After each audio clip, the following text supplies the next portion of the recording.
Okay, hi. Welcome to our Astronomy Society of Penang monthly APOD session. So, today we'll discuss on May APOD, the astronomy picture of the day in May. And so, our panel today is me, the former USM physics school student. And as usual, we have Lai.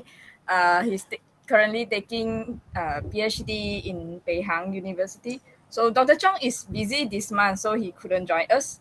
And we have the special guest, also our old friend is the Chin. He's a talented young and gold medalist from the IOAA International Olympiad Astrophysics and Astronomy in 2021. And also he is one of our, I think the news is spread so I mean our strong six who will be part of the incoming Harvard College class in 2026. So you are taking astrophysics in that there?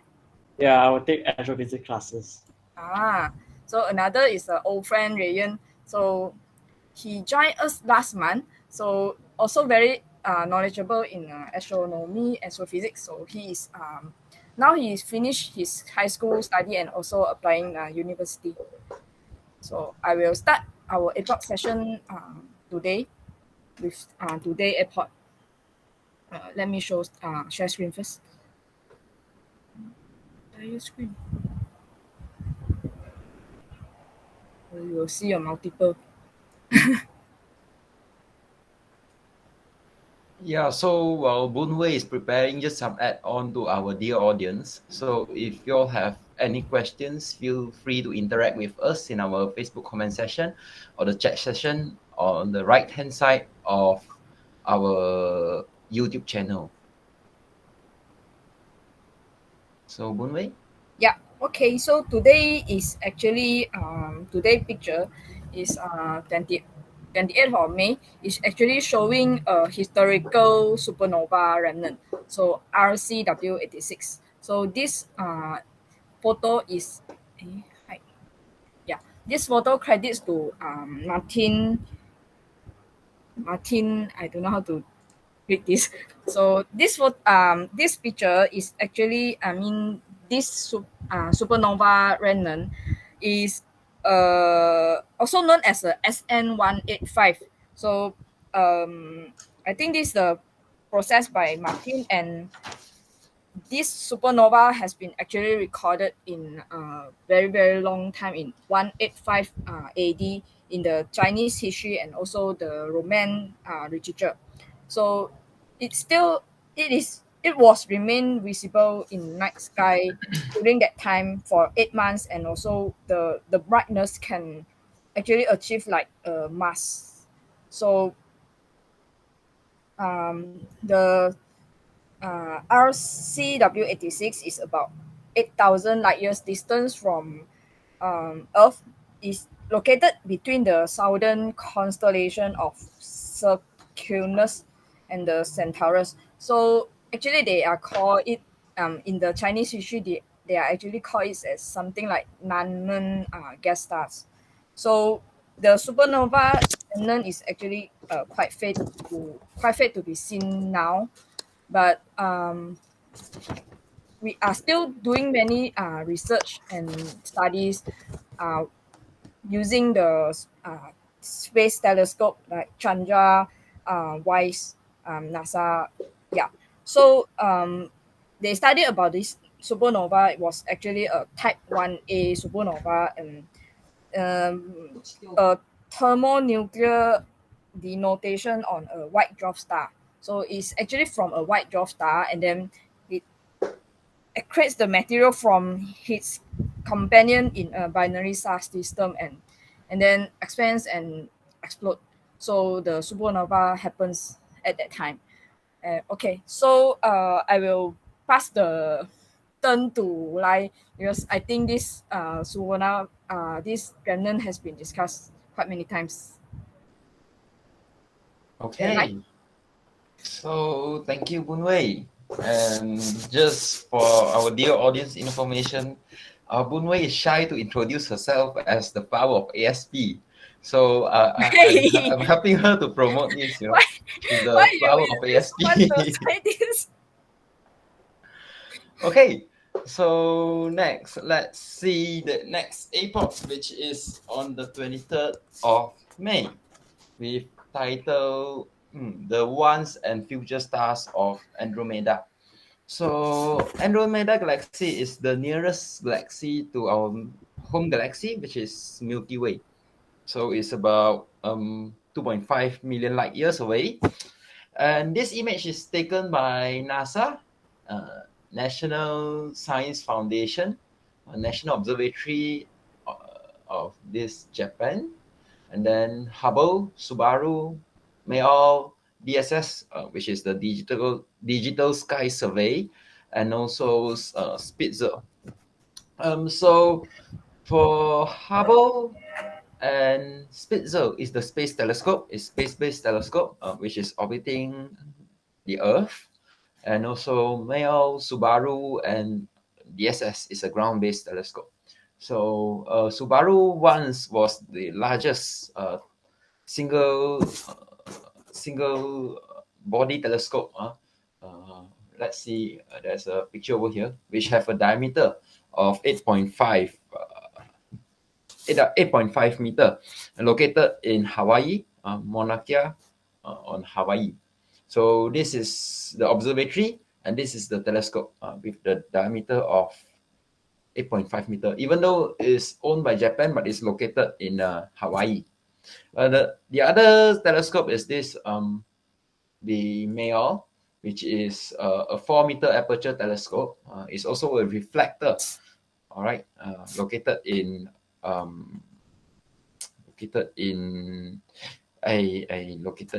somewhere in this America. All right, so let's see this image. All right, this is the Andromeda Galaxy with its satellite galaxy, which is the M110, Messier 110. So this image is processed by Robert Gendler and Russell Croman. So Robert Gendler is an American astrophotographer, and also Russell Croman is American amateur astronomer. He's actually uh, he's actually he's actually a electrical engineer. All right, working on this radio chips that receiving the amplitude amplitude modulated and frequency modulated broadcasts, the so-called AM and FM broadcasts. So let's see this image. All right, so this image is the nearest galaxy to Earth, to Milky Way, and this is a combination of the space-based and ground-based telescope. So the space-based telescope, we have Hubble, we have Spitzer. So for Hubble, it takes, together with Mayall and Subaru, it takes the visible light wavelength range. So this is it. All right, this is it. All right, the red and blue and the yellow color is the visible light. And then when I move out my cursor, you see the orange dust line. All right, the orange dust line. That one is the infrared, which is taken by Spitzer. All right. So let's see the caption. It actually did mention about this. All right. So have a quick look on the caption. All right. So that it did mention that new stars were formed over the next 100 million years before the Andromeda Galaxy merged with our Milky Way galaxy about 5 million years. So that means the infrared region, which is the orange region, all right, this orange region over here, all right, when I move my mouse away, the new stars are forming over here. All right, so next, we move on to the next APOD, which is the 22nd of May. All right, 22nd of May, Tsunami Shockwave on the Sun. All right, so this is image credit to the National Solar Observatory and National Science Foundation and USAF Research Laboratory. So this is actually a GIF image, right?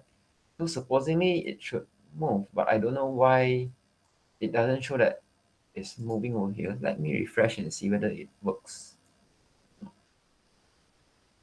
All right. Supposedly you should able to see the movement. There's some like GIF image. Or let me open the thing again. Wait a second. Yeah. So we can see that like there's a shock wave moving out from the bright spot over here. All right. So this is called a large tsunami shock wave on the sun. So in fact, there's a sunspot over here. And how big is the sunspot? The sunspot have the size about the size of an Earth, and it produces a large solar flare. So this large solar flare, all right, it generates we call it a molten wave, or we also call it as the solar tsunami. So it's a chromospheric signature of large scale coronal shock wave. So it's actually generated by this solar flare, and this tsunami shock wave, all right, it travels very fast. All right, so in the caption over here, it actually did mention, all right, so the solar tsunami spread at nearly 1 million kilometers per hour and circled the entire sun in a matter of minutes. That means within minutes, a few minutes, all right, this wave have traveled around the sun for one round. So in fact, this is not the only tsunami shock wave captured on the sun. In the year 2009, all right, 2009, February 2009, there's another solar tsunami shock wave, which is about 100,000 kilometer wave of hot plasma and magnetism, moving at the speed of about 250 kilometers per second in conjunction with the coronal mass ejection. So this is not the only one. All right. So next we move on to the next one, which is May 17, 2022. Image by Greg Turgeon, an amateur astrophotographer. He's actually a dentist in America. And next is Kiko Farabrain, a Brazilian astrophotographer. So the title of this is NGC, the New General Catalog, 1316, with the title After Galaxies Collide. So this image actually showing the collision of two galaxies, the NGC 1316 and NGC 1317. So both this NGC 1316 and 1317 you can actually found in the in the sky near the constellation of Fornax. All right. So NGC 1317, the small one, is about 55 to 80 million light years, which a lot of researchers take the average value about 70 million light years from Earth. And the larger one, which is the NGC 1316, is the galaxy that trying to collide with NGC 1317 to form another larger galaxies.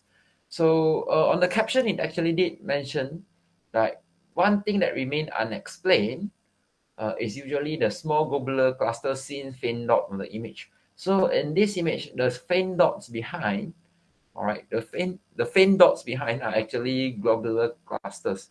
But in most elliptical galaxies, the globular clusters are more and brighter than this NGC 1316. So one hypothesis is that these globulars survive from even another earlier galaxies, which was subsumed into NGC 1316. So this NGC 1316, the large one, is also known as Fornax A. It's a giant lobes of gas that grows brightly in radio wave. So and my presentation over here. So next, I'll pass over to Rayan, right? Is it Rayan, your turn? Yes, it is. Right, thank you.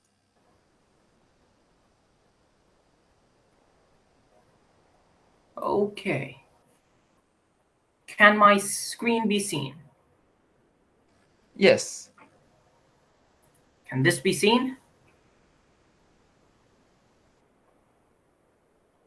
Yes, yes. Okay. I would like to begin my APOD with the APOD for May the 20th. Now imagine this. You're walking through France's Dune du Pilat, the tallest sand dune in Europe. And it's in May, it's during the sunrise, the moon hasn't set yet, and it's actually entering a lunar eclipse. Now, what will you see? Will you see this streak in the sky? Well, unfortunately, no. What you will, however, see is a dot slowly moving across. I'm going to draw something here. So what you see here is a line. In actuality, what you are more likely to see is a dot slowly moving across. Now, if you are Maxime Moudou, professional marriage photographer, night landscape photographer, and astrophotography specialist, well, you station your camera and you take a series of consecutive shots for 5 minutes. You just leave it to work for 5 minutes. And in the end, put it together in a panorama of this. What is the streak? Well, it's the ISS, 400 kilometers up in the sky, zipping through at speeds of over 27,000 kilometers per hour. Or, for those using imperial units, over 17,000 miles per hour. Now this brings me to my next APOD. Let's head back out here. The APOD for May 18th. Now this picture was taken during the same 5 hours of lunar eclipse as the previous, and it was taken by Tomasz Slavinsky. Mr. Tomasz Slavinsky is an astrophotographer. He is a popularizer and writer of astronomy. He's also the co-owner / lecturer at a planetarium. He has images in the BBC Sky at Night, Quark magazine, and with the IMO. So what is in this image? Well, as I said, it was taken during the same 5 hours as the previous image. And it is what you call a flower blood moon. Now, in each month, you have a full moon. And depending on which month it is, it's given a different name. For the month of May, we refer to it as a flower moon. Now, a lunar eclipse can only occur when you have a full moon. So we refer to this here as a flower blood moon. But why does it look red? Is it really bleeding? Well, no, the moon can't bleed. So what's happening? We're all familiar with how the sun with how the sun looks. If I'm standing here and I am observing, I'm standing here and I'm observing the sun. So I'm standing right here and the sun is rising. As it furthers away from the horizon, it turns bluer. But towards the horizon, it's very red because of the amount of air in between me and the sun. All that blue light is scattered off. So all you're left with is the red light. Now imagine this red light then shining onto the moon. It gives you this effect of a reddish moon, a blood moon. Now combine that with the few rays of light from the sun that are seen right here, and you get, as described by the APOD title, a jewel on the flower blood moon. Now my next APOD. Now this image is a beautiful image, and it goes to show how you don't need to be an astronomer or an astrophysicist to take breathtaking astrophotography images. As Lai shared before, one of the previous images was from a dentist. This one is from a primary school teacher. Marcella Pace uploaded this image on November in 2020 at around 12:30. And this image is a compilation of, well, the moon. I think you can see that. But why does the moon have so many different colors? Well, during the pandemic, she was going through the images of the moon she had photographed on her digital camera. And she picked out 48 of the most beautiful, most colorful images she could find and compiled this. 48 images that were taken over the span of 10 years. Now, no, you don't need to wait 10 years to see all of these different colors. She has another image that she photographed, this here. This is the moon during sunrise. And as you can clearly see, you go through the different colors throughout moonrise. But let's focus specifically on this, because each of these were created under different circumstances. This one here, for example, the last image she did, this was during a total lunar eclipse, similar to the one that we had in the previous images. So it's created the same way. Sunlight shines on the moon and you get a blood moon. But there are other ways that you can get a reddish looking moon. For example, if you are standing, okay, this is the horizon here. Let's give it some time. So you're standing here and you see the moon up here and it looks reddish. Well, that's not because, it may not be because it's in a total lunar eclipse. It may just be that there is a lot of smoke and gas and dust in between you that's scattering away the blue light, resulting in a reddish hue. Now, you may also see the moon as this color, this reddish, orangish, sometimes yellowish color when it is close to the horizon. Again, similar to what happens with the sun. The sunlight is being turned reddish, it shines on the moon, you get a blood moon. But why is it squashed? This is not how the moon looks like. The moon does not get squashed. And you would be right, it doesn't. So why does it look squashed? The air on the Earth, the atmosphere, acts as a sort of filter. So the light closest to the horizon gets squashed, it gets warped more than the light away from the horizon. That results in this warping here. Now, there are also images here where you have a blue-looking moon. Now, that can also happen when it's high up in the sky, and that would be because you have large dust particles. These ones scatter off the red light, leaving you with only the blue light. Now, as for this purple moon, its reasons are unknown, but it is likely a combination of the effects that I've mentioned here. Now, what we see here is a spiral. A beautiful spiral, but it's artificial. Now, where can we find natural spirals? Our own galaxy, perhaps. This leads me to my last APOD. The APOD for May the 13th. What are we looking at? We are looking at the center. Before we move on to the next APOD, I'd like to add on one thing is for the total lunar eclipse. All right, in Malaysia we are able to observe one this year, which is somewhere in in 8th of November. 8th of November, 6:59, which is about 7 o'clock in the evening, where moonrise. All right, so Astronomical Society of Penang, from our side, we will try to organize some observation. So do follow our page to gain more information when the time is about there. All right, so Ryan, continue. Thank you. And yes, total lunar eclipses, they don't happen very often. That's why the ASP will be doing something on this total lunar eclipse, because usually in this decade, for example, there are only going to be 9 total lunar eclipses. And the one that I just showed you is the second total lunar eclipse of this decade.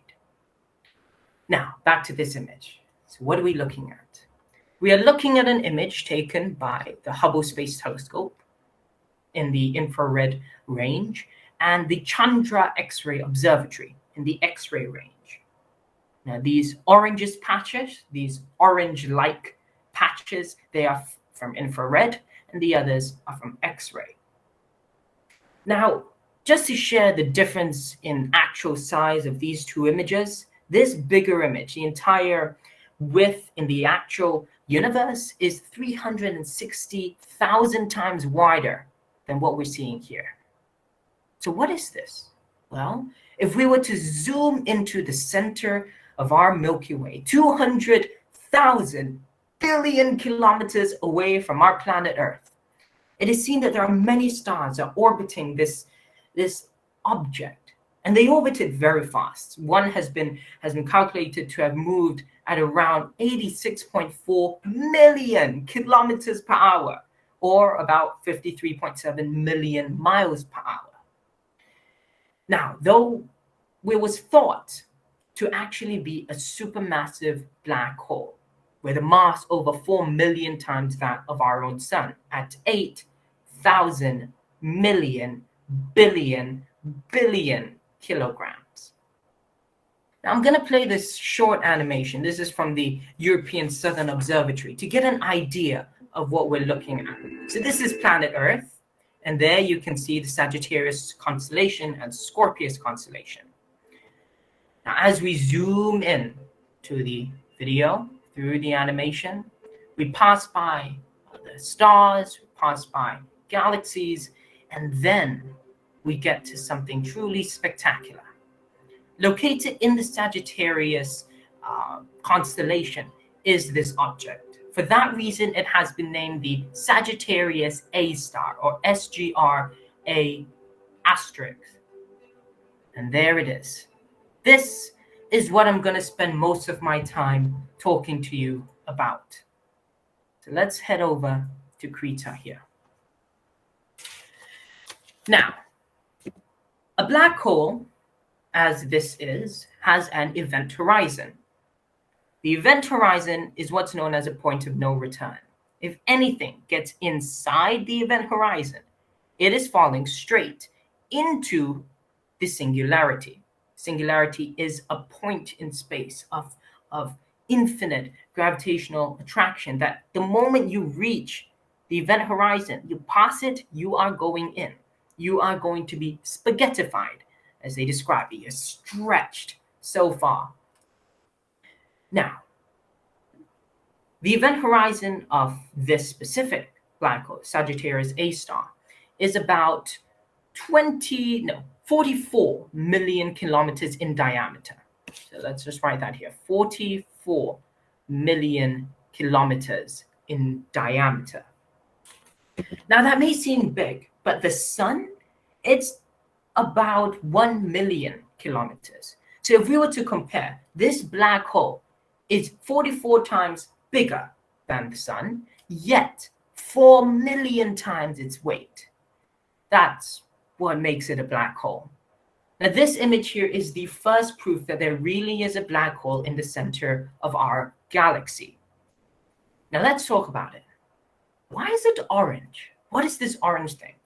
Now, if you realized, you will realize that all of the infrared images that we've gone through throughout this APOD session are orangish in color, and that will be very important. But let's explain why. This is not visible light orange. It does not actually look orange in color because it's very far and small, so far that even the James Webb Space Telescope, what is now the most powerful space telescope, can't see this image. It will see but a blur. It will just be a blur. So what we needed were radio waves, radio telescopes. Now, radio telescopes would bring us one way around, but this is the Earth. Now, how big would our radio telescope need to be?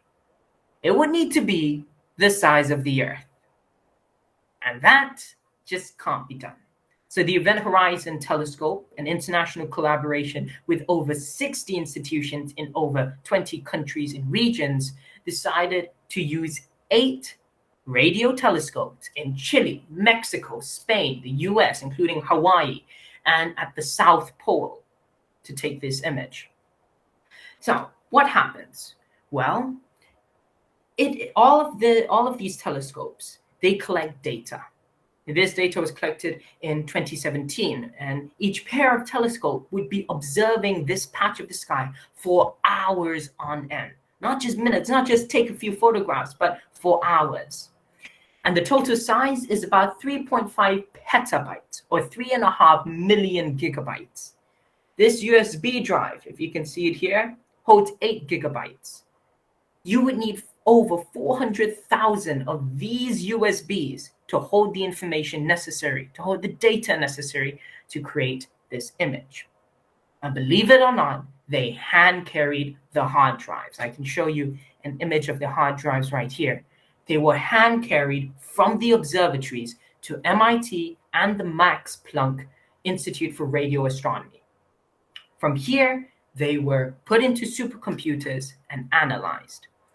Now, what analysis do we have that's going on here? Well, each of these pairs would take interference patterns, lines. And when you put these lines together, you get a black and white image. Now, no, not what you see here, but a black and white image. Because it's not in a visible range, all the images are in black and white. Now, the reason why they turned it into this color scheme is because we humans are more fluent in identifying details when there is color. So, and it's become standard for all wavelengths longer than red, so infrared, like the Hubble image that I showed you previously, and the Spitzer image that Lai showed you previously, to be in this orange, white, black color scheme. So it goes from black to orange to white, and that's how you get this. This was in radio wave, which is longer than the wavelength of red light. So the image took about 5 years of analysis, and it was released this year, 2022. Now, once again, we ask, what is the orange thing? Well, if we look at a black hole here, let's imagine a black hole. A black hole has an accretion disk, matter that's orbiting around it at near the speed of light. Now, this matter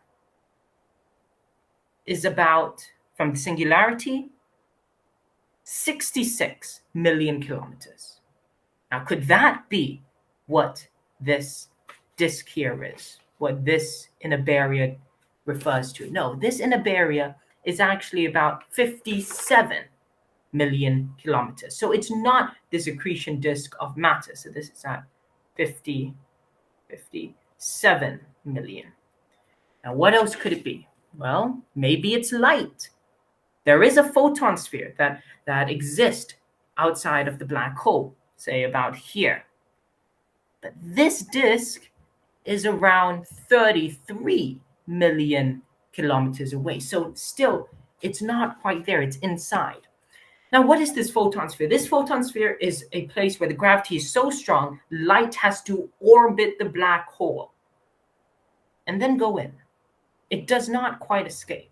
No, what you're seeing here, this 57 million kilometers is the barrier at which light can go through, orbit, and then come right out. This is the stable orbit for light. And right outside it, you have matter. Now, the matter, again, is going very fast. And because of its size, it goes around in minutes to hours. And these brighter blobs here, these are where there's a high concentration of matter. And because it's spinning very fast and the telescopes take it for about an hour, we see many of the blobs. It's basically just seeing the same thing many times because of sort of a motion blur. And yes, blurring did occur. There was a great amount of blur on this one because of how fast the matter was spinning around. Two, because of the amount of gas and dust between us and the black hole. Because it's in the middle of our Milky Way galaxy, there is a lot of stuff in between us. When we looked at the previous image of M87 star, there was not that much. It wasn't blurred as much. Now, speaking of M87, there are a few differences between this and M87. For example, this is 1,500 times smaller than M87, so it takes much faster to spin. The matter in M87 star takes days to weeks to spin, making it much clearer. At the same time, it is 1,600 times lighter and 2,000 times closer to us than M87. Now, because it is not that active, it doesn't have jets of matter spraying out of the black hole. And as such, it wasn't so easy to identify the orientation of the black hole. But we were able to do it based on simulations. We calculated it to be at about less than 50 degrees, likely 30 degrees from our point of view. Now, there's much more to be discovered on this. Although the Event Horizon Telescope was originally planned to just observe Sagittarius A star and M87 star, they're going to do much more than that. There's still so much to understand. Why isn't it that active? What is the true orientation? And much more. It will be exciting to see what they come up with next. Thank you.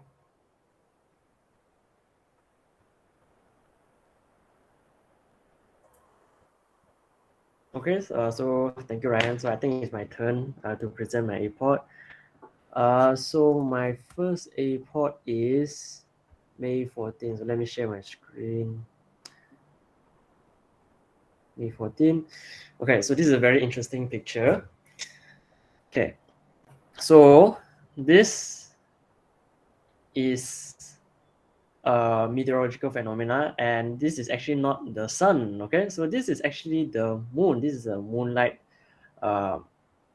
This is light from the moonlight. But technically, I mean, in the metaphysical sense, it's technically still sunlight because moonlight is just reflected sunlight. So yeah, technically this is also sunlight. But in all seriousness, this is the moon, not the sun.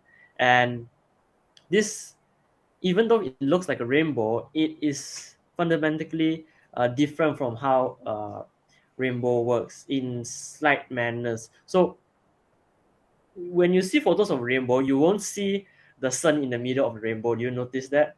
The rainbow is always opposite to the position of the sun. So if you see the sun setting in the west, the rainbow is usually at the east. And so this, you can notice that, okay, this is not a rainbow. So what is this? So this is what they call a halo. So let me get out of this. Hold on. So this is what they call ice halos, because I want to say just now, the underlying mechanism which causes this phenomena is different from the liquid droplets in the clouds that causes the rainbow. This is not caused by the liquid rain droplets. This is caused by the ice crystals. So if you can actually go to Wikipedia. Okay, let me share this tab. So these halos have a 22-degree angular radius around the source of the light, and the mechanism is due to a refraction inside a hexagonal crystals in the sky. So this is different from rainbow. If you look at a rainbow, here, a rainbow is formed by the what they call the liquid rain droplets, and it's due to the total internal reflection inside the liquid rain droplets. So these are totally different mechanisms. Okay, so you can also see there's a lot of other halos here. Okay, so the rainbow colored halos here. There's also a circumzenithal arc here, so it's actually almost like a circle on top of your head. And this is a secondary halo over here. They call it the supralateral arc. And then there is the 22-degree halo. So there's this one, from what I searched just now, this one is 46 degrees. And actually there's a very nice mathematical derivation to calculate the angular radius of this supralateral arc. And I would advise you to check it out, because it's quite an interesting derivation that doesn't require too much mathematical dexterity. So yeah, so this is captured by Alan Dyler as part of the project of tonight's the World at Night. So yeah, it's a very interesting website as well. You can check it out. And let's go to my next APOD. Okay. Yeah, just an add-on. For this halo, last month actually we have a very similar image, which is by the sun, and this month we have it for the moon. So for the halo for the sun, Dr. Chong actually gave a quite detailed explanation on that, and especially the circumzenital arc, which is a very rare phenomena observed. So if you are interested, maybe you can have playback of our last month APOD for further information. Yeah, thank you. Thank you. And also, from what I read just now, the circumgenital arc is rare to observe, but it's not rare to happen, because when the source of light, the sun or the moon, is near the horizon, like around 30 degrees near the horizon, you'll notice that they can be halo, the 22 degrees halo, but usually they will always have this 46-degree circumgenital arc. It's just that it's people rarely look up to see, like don't look up to see the circumgenital arc. So personally, I never saw a halo before, because I mean, in Malaysia, it's very hard for ice crystals to form in a very peaceful manner here. The conditions are quite harsh for it to form here. But yeah, maybe, who knows, if you notice halo, just you can take a picture and you can be viral already. Okay, so let's go to our next APOD, May the 12th. This is a very nice picture of a star cluster in NGC 346. So you can notice that there's a very dense star forming region here. There's a lot of young stars here. In fact, they mentioned that these are large populations of infant stars. So what do they mean by infant stars here is that they are not burning hydrogen in their cores yet. So like an infant star, they will go on to be stars that do fusion, fusing hydrogen into helium. But for now, they are just young stars in this active region right here. And you can see like in this center, you have this star forming region, but in this radius right here, all around them, you can see that the radiation and the energy from this star forming region pushes all the material and condenses it into a rim here. So these are all materials here, absorbing the light from the background stars and making it look dark. So this is this is taken by NASA ESA. It's a false color Hubble Space Telescope image, and the white light here you can see here is actually the atomic hydrogen emission. Oh no, sorry. Forgive me. So the red light here is actually a white light in atomic hydrogen emission. So this is all hydrogen gas here. And then the other color here, you see when it's green and blue in the background star, those are actually visible and near infrared lights. Okay, so this is processed by NASA and ESA, and you have credits to Antonio Nota from the Space Telescope Science Institute. Okay, so let's go to the next report. Okay, so this is a very interesting picture. Okay, it's a very some people might find it slightly creepy, airy for this picture, because it looks like a smiling face, a purple smiling face. So this itself is actually a very interesting picture, because all the objects you see in the background, these are not stars, these are galaxies. If you look closely here, this is a spiral galaxy, and all these others, this is an edge-on galaxy, maybe a lenticular galaxy or something. But yeah, these are all galaxies right here. And what are these two? These two are not just any stars. These two are elliptical galaxies. You can see some of the resemblance here, and you can see a lot of other galaxies here. Now, a lot of you might think, okay, so this is gravitational lensing from a black hole, but this is not a black hole lensing. This is dark matter lensing. Okay, so because of the distance between us and the galaxy group behind this sort of mass here, so these are some mass that we cannot detect, and then this mass, because of how much mass they are, it can bend light in such a way, as predicted by Albert Einstein's general theory of relativity. It can bend light in such a way similar to how, not similar, but analogous to how a glass refracts the light. You can see the distortion of these galaxies behind these masses. So this is a very this is a coincidence that there are two elliptical galaxies and some other galaxies making it into in a green. They call it a green, a smiling face. They call it the Cheshire Cat galaxy group, and it's actually located in the constellation of Ursa Major. Another fun fact is that these two elliptical galaxies are actually going to collide and merge, and they are approaching at a relative collision speed of 1,350 kilometers per second. So for comparison, some of you guys might know that the Andromeda Galaxy and Milky Way Galaxy are hypothesized to collide in billions of years to come. But to put this to scale, the collision speed, the relative collision speed of our galaxy with Andromeda is just 100 kilometers per second. So this is like 10 times the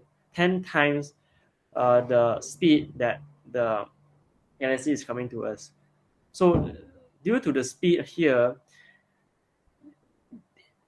the high speed between these galaxies heat the gas between them into millions of degrees. So it produced all the X-ray here. I mean, we cannot see X-ray. X-rays is not purple, but the observatories detecting them depict the X-ray data as purple.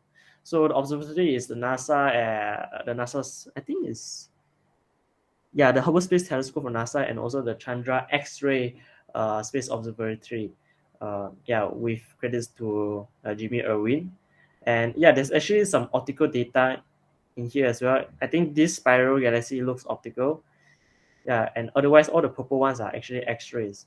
So this is a very interesting and very eerie photo. I mean, you can give some conspiracy theory, like maybe this is some aliens making a smiley face here. So yeah, it's up to our imaginations.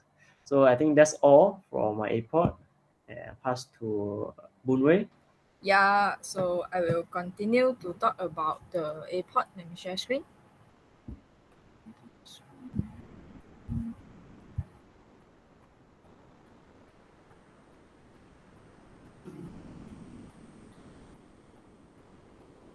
Okay, so yeah, this is the 7 May APOD. It's actually taking in I think this is a very beautiful and also a peaceful nightscape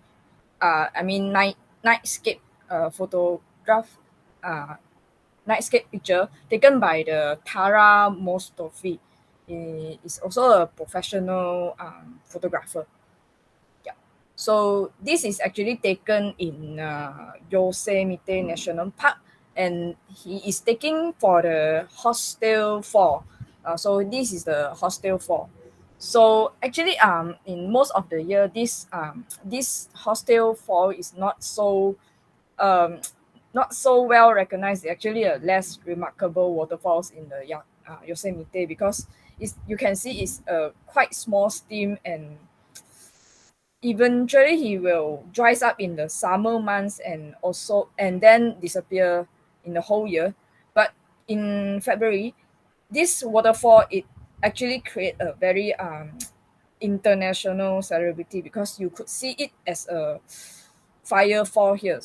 So the history of the fire falls is actually I think is I couldn't remember in which year. It's actually created because of the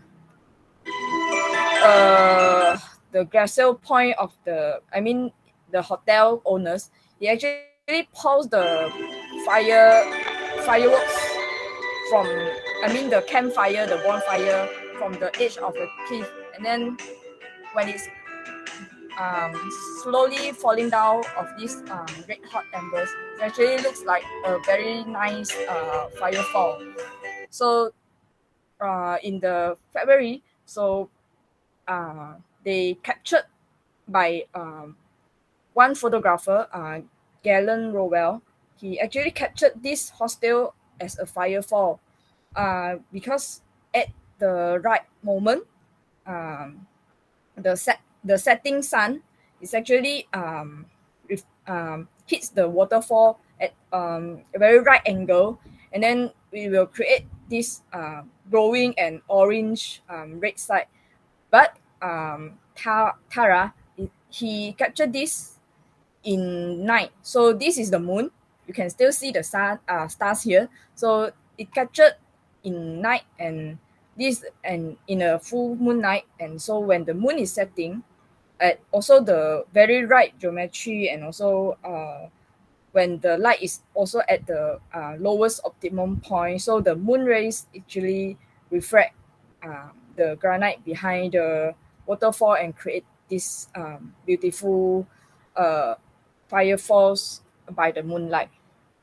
So actually this is the caption here. Yeah, so this is the firefall by the moonlight. Yep. Okay, so the next photo is 4th of May. May the 4th be with you. So uh, this is Jupiter, Venus, and Mars lining up. So I still remember the one someone showed this something the photo in our ASP group chat, and then someone post one photo that May the 4th be with you. But this is taken by an Egypt amateur photographer, Osama Fatehi. He is a co-founder of the Egyptian Society Society of Astronomy. So he actually took this for the lining of these 4 planets aligned with the pyramid of Djoser. Djoser is one of the oldest pyramid, the known pyramid constructed in 27th century BC. So he actually took this photo in actually 2 separate time, and he composite together. So the foreground image was actually taken in the evening blue hour. So the blue hours is actually a very good time for the photography. So it's actually occurs when the sun is still far enough below the horizon, but there is still have the blue wavelength. I think the scattering on the sky. So is the best time to take the photo before. I think it's normally before the sunrise, also the after the sunset. So this the blue time, blue hour, and then he took this background photo of this four planets at the following morning, and he composite this together. So in the end of this month, actually Jupiter and Mars will switch after Jupiter and Mars. It will slowly come together and then switch after passing, and it will be 1 degree of each other. Tomorrow you could see it in before sunrise. You can see the conjunction of the Mars and Jupiter, which are very, very near to each other. Yep. So the next photo is... If I may add one more piece of information on the previous image. Mm-hmm. Whether it's a piece of coincidence, we don't know. But one of the actors of Star Wars plays a character called Moon Knight in a Marvel series. And that series actually had its finale on May the 4th, Star Wars, the very day this image was uploaded. Maybe a coincidence, maybe not. Yeah, I haven't watched this.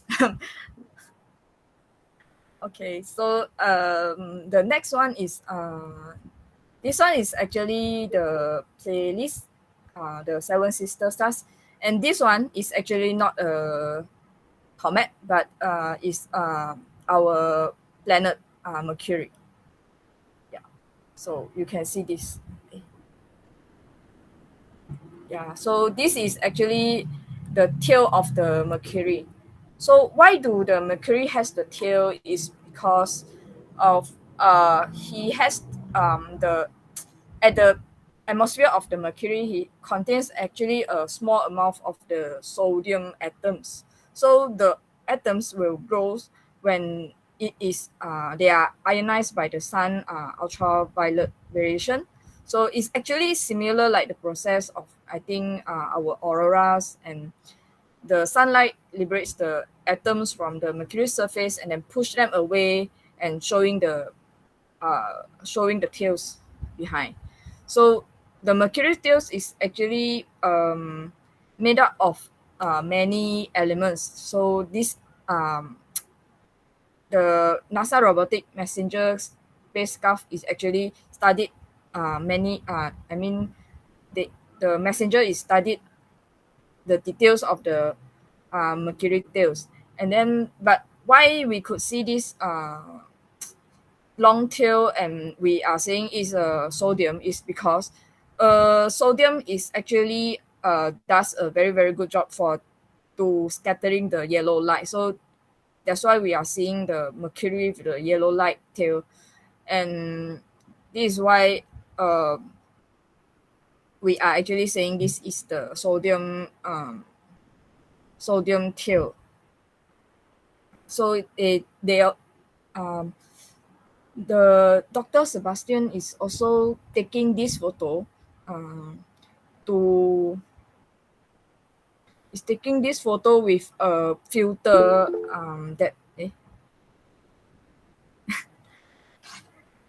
with the filter to show out the sodium, and the tail is actually can be very big and very long. It could be roughly like 100 times longer than the diameter of the Earth. So this is my last photo. I see Lai got question. I will stop sharing now. Yes, there are questions from our YouTube channel, which is from Shasha, asking why are there 3 groups on the new black hole images, but only one on the old one? Okay. To answer the question, those groups are actually concentrations of a lot of matter. So when you have a lot of matter in one space, a lot of light is reflected off and they appear brighter. And the reason why there are 3 on the new one and only 1 on the old one is because of how fast it's spinning. So because this new black hole image is spinning very fast, as I said, between minutes to hours, you see sort of a motion blur, and you see many of them. You see many of the same blob in different locations, in this case 3.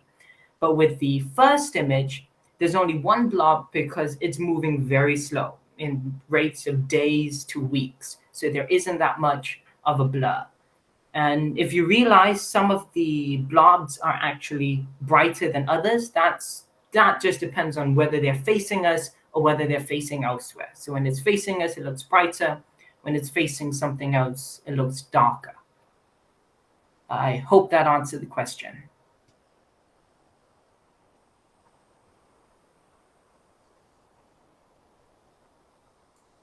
Yeah, and I think just a little bit add on the bright spots. It's actually a form for the three bright spots. It's actually formed because of the inhomogeneities of the black hole spinning of the black hole, right?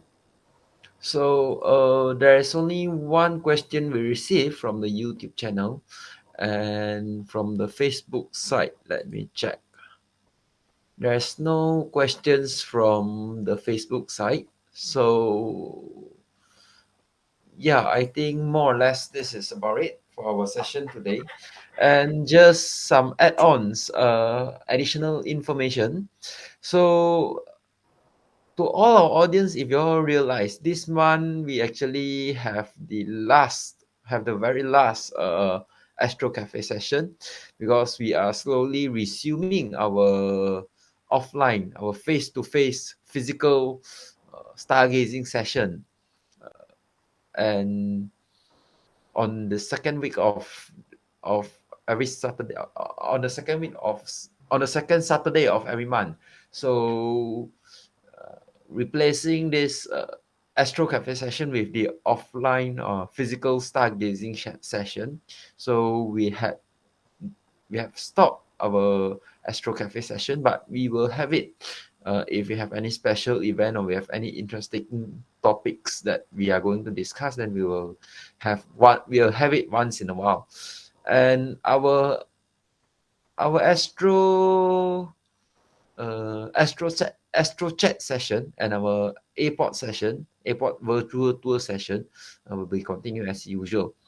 And another information is in somewhere mid of July, all right, Astronomical Society of Penang, this year we are organizing the astronomy quiz for secondary schools in Penang in 13th of July, if I'm not mistaken, all right, the second Saturday in July. So if there are teachers or secondary school students who are watching our APOD session, all right, welcome to join us. All right, all the invitation letters and notices have been sent, and the details of the quiz have been sent to your schools. All right, and I believe they will receive within these 2 weeks. All right, so do join us. All right, and just some add-on is like this APOD session. All right, we actually discuss a lot on the quiz topic. So if you are interested to know more what topics are covered in the quiz, all right, especially the black holes, all right, yeah, do follow our sessions or watch our playbacks. All right, so I think that's all for the session today. So once again, thank you everyone for joining us tonight. We wish everyone have a nice night. All right, and thank you our panels, Boonwei, Rayan, and Jachin for a good and details explanation on on the selected APOD images. So once again, thank you everyone, and we see you all next week. Sorry, not next week. Sorry, we see you all again next month. All right, thank you. Bye bye. Thank you Good for night. watching.